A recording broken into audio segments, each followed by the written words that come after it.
I've got a question for you. No way. Way, yes. Welcome to the KaK M Show, everyone. What's your question? I'm KaK. He's KaK. And he's Mac. And he's Mac. If you want to see any other of our videos, because they're thrown all over the YouTube, all over the YouTube. And on BitChute. And on BitChute. And Dailymotion. If you look in the links down below, they're on 3 separate channels on YouTube. Or the links up above here. Yeah, above. So there's Mark Salon with an S, Mark Salon with a C, and then there's Sri Lanka C, all one word. And you'll find all the KaK M Macs, or alternatively just type in KaK M Mac. Although it's spelt differently, sometimes it has an @ sign and stuff like this. So we have done about... Loads. 10,000 videos? Well, not quite that many. Probably at least 6,000 then. Okay, one question today. What the... And beat this, won't you?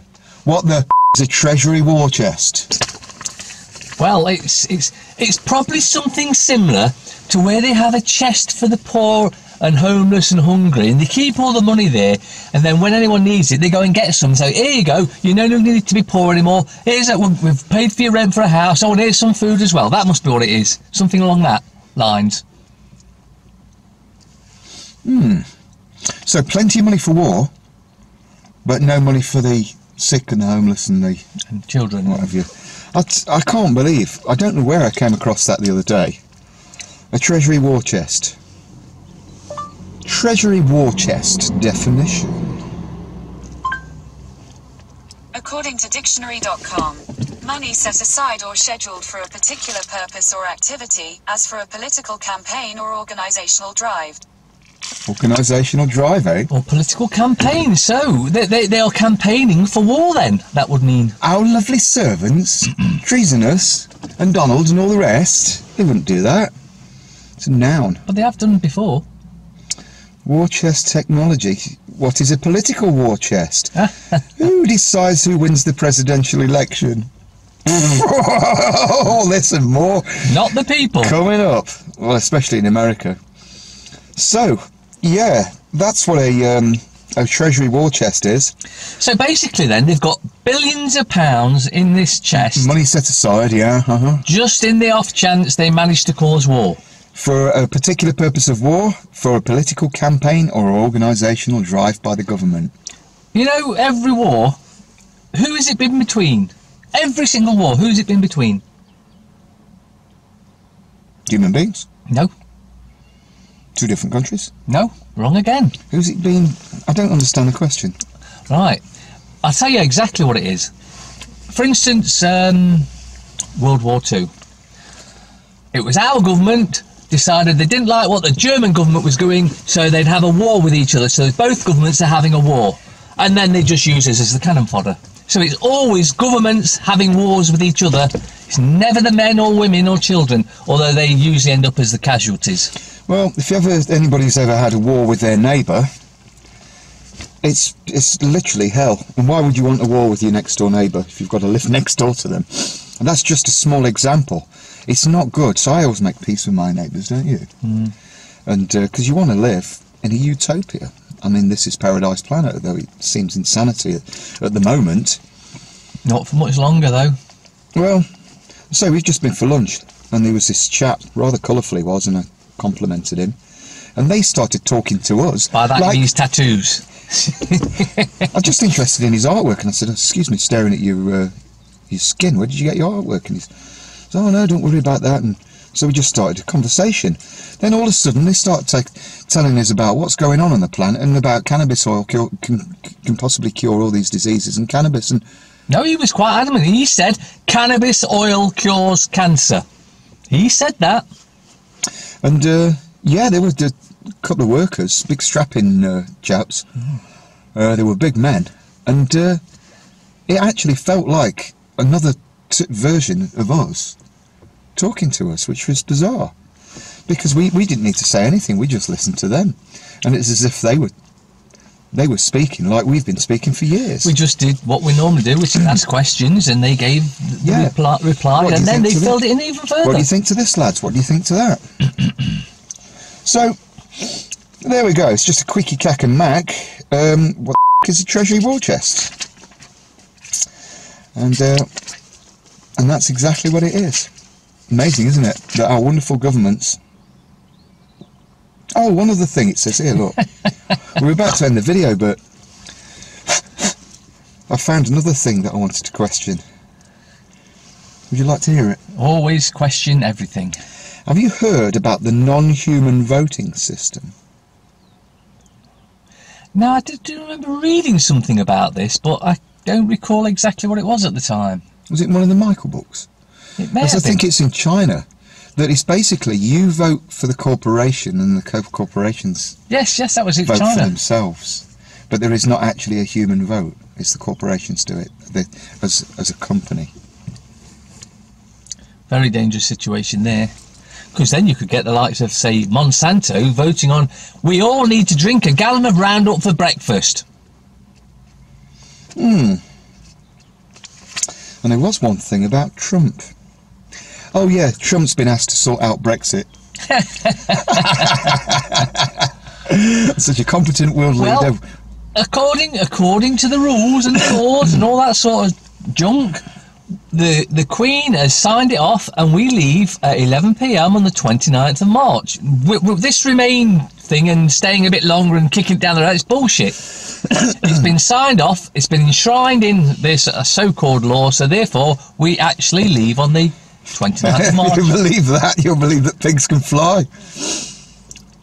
Or that 911 wasn't an inside job? Yeah, or that 777, whatever it was, 77 wasn't an inside job. Speaking of inside jobs, we're going to talk about that later. So that's it. Thanks everybody for watching. And oh yeah, the last bit, Brexit. Brexit. It's never ending, just like Brexit. It's never going to happen, is it? No. Apparently it was been put into law, but as I say, they changed them overnight. I know. So what was I going to say about Brexit? Oh yeah, last night I was online, and those treasonous bastards in Parliament were saying that we don't want Brexit. There is not going to be a Brexit. What have we been saying all along? There you go. And that's why they've got 10,000 troops just lying around waiting to carry out an exercise on the 30th, 1 hour after we're supposed to leave the Europe. Should be fun viewing. Just an addition to that last video we did. Okay, editor? You know, last week we were talking about Donald Trump draining the swamp. Ah, yes. And he's actually filled it up. Now, there's Bush's warmonger in there, or excuse me, he calls him his security advisor, John Bolton. He's got this white moustache. He was responsible for helping Bush blow up the planet, wasn't he? Yes. In fact, let's have a quick look at him. John Bolton. US justice system. Yeah, more like just us. John Bolton pushed CIA not to do Hillary Clinton regarding the emails.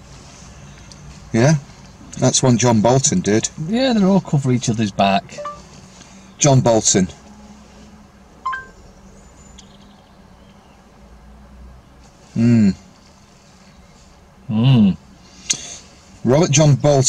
John Robert Bolton is an American attorney, political commentator, a Republican consultant, government official and former diplomat who serves as the 27th National Security Advisor to the United States. He began his tenure in Security Advisor, this current one, in 2018. I just want to try and find something else about him. I think it's on that first one. Oh, it is. Yeah, Mike Pompeo. There's another bastard.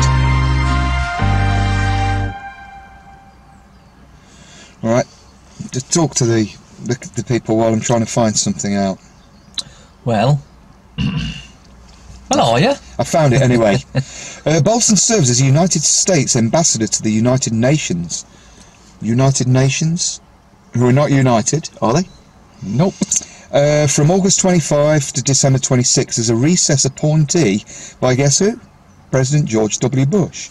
He resigned at the end of his recess appointment in December 2006 because he was unlikely to win confirmation from the Senate, which is the Democratic Republicans, not the Republican Democrats. So they're the other side. That's what the sick bastard looks like. Yes. Yeah, remember him? Horrible guy. Well, wasn't he responsible for the 911 stuff? He's now working for Trump. He used to work for Bush. Well, they have to have missed one out, otherwise it'd look like a dictatorship. Yeah, between 93 to 2006 he worked for George W. Bush. And then before that he worked for Ronald Reagan. Yeah? Oh, blimey. So he worked for Reagan, missed Clinton out, worked for Bush, missed Obama out, worked for Trump. He worked for Mitt Romney as well, as a advisor. He was in the United States Army Reserve between 1970 and 76. His special interests include the National Rifle Association, Commission on International Religious Freedom, the Jewish Institute for National Security of America. So is he Jewish? The Council for National Policy and the Gatestone Institute. Gates, I wonder if that's got to do with Bill. Yeah, he's been called a war hawk. More like a warmonger. What's a war hawk? War hawk, or simply hawk, is a term used for politics of somebody favouring war in a debate over whether to go to war or whether to continue to escalate an existing war. So war hawks escalate existing wars. Warmonger. It says warhawks are the opposite of doves. The terms are derived by analogy with the birds of the same name. Hawks are predators that attack and eat other animals, whereas doves mostly eat seeds and fruit, and are historically just a nice bird. So he's been called a warhawk. He's an advocate for regime change in Iran and North Korea, and has repeatedly called for the termination of Iran. In that case, then it's quite clear he's Council on Foreign Relations and... Drain the swamp! Bush said... Sorry, same thing. Trump said he was going to drain the swamp. He was an early supporter of the Iraq war and helped Bush do the Iraq war. He's another one of these that say, yeah, go to war, send all the young to war. You go. No, I'm not going. I tell you what to do. If this bastard is not in the swamp and you chuck him in it, or... I thought he was going to drain the swamp, and now he's filled it up with one of the worst things you could ever put in the swamp. It says here, he has continuously supported military action and regime change, as described as American nationalist. Bolton rejects the last term and uses pro-American instead. Continues to back war. US National Guard and Army Reserve Centre, Under Secretary of State, John Bolton's Super PAC, whatever that is. So yeah, he's to say that Trump has drained the swamp. He's dropped in the swamp one of the most awful persons on the planet that could just carry on with war. So what does that tell you? Yeah, Trump's one of them.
Dennis Healy.